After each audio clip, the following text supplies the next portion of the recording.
Kailangan ng 75 taong gulang na si Brigido Nocus na mapanatiling malinaw ang mga mata dahil sa pagsasastre itinataguyod ang pamilya sa barangay Mantagbak, Daet. Nalaman niya sa kaanak na tuloy-tuloy ang operasyon ng Team Gawa Eye Center sa barangay Alawihaw kaya nagpa-check up at na-schedule naman agad ng libreng operasyon. Sa Maynila, magpatingin ka lang sa doktor, 1.8. Consultation pa lang yun. Plus sa akin senior, 1.5. Kasabayan niyang naoperahan noong Pebrero ang 63 taong gulang na si Josefina Kanya na sa bagal na sa pagluluto sa school canteen ang lumalabong kaliwang mata. Walang salamin, wala kang mabasa. Mga nag-provide nitong mga operang ito. Maraming salamat po sa kanila, sa mga doktor na ginamit nila. Magtatatlong buwan na sa May 14 ang operasyon ng Eye Center. Higit 300 taga Camarines Norte na ang libreng naoperahan dito mula noong araw ng mga puso ayon sa nangangasiwang Team Gawa Foundation.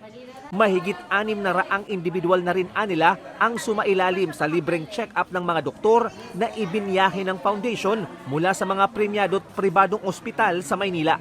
Kabilang sa kanila ang mga naoperahan sa mata sa pagtutulungan ng Team Gawa at Mabuhay Deseret Foundation sa nakalipas na mahigit 10 taon. Si Ma'am Josie po ba, kasi Gob, sila naman po nagtulong sa akin, saka sila Ma'am Saridil. Imagine that, cross-eye ako dati. Ngayon, normal na yung eyes ko. Isa akong patunay na talagang yung eye center is makakatulong pa yan sa inyo.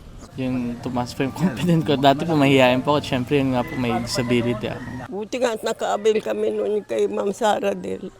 Planong lawakan ng Charitable Foundation ang pagtulong sa kababayan ngayong taon sa pamamagitan ng pagtatayo ng gusali para sa libreng dialysis katabi ng Eye Center at paglulunsad sa Metro Manila ng programang Bahay Bantay Pasyente. Maliit na bagay kung isipin, pero sa ating mga mahirap, yung maliit na bagay na yan, napakalaki na yan. Libre lahat. Ang Bahay Bantay Pasyente ng Team Gawa Foundation na nagbibigay ng libreng tirahan at pagkain ay una nang napakinabangan ng daan-daang taga Camarines Norte na nagpapagamot sa mga ospital sa Naga City.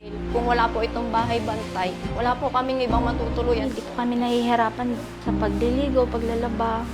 Nakakapahinga po si Mama. Hindi na kami matulog sa waiting area at nagpapasalamat po talaga ako.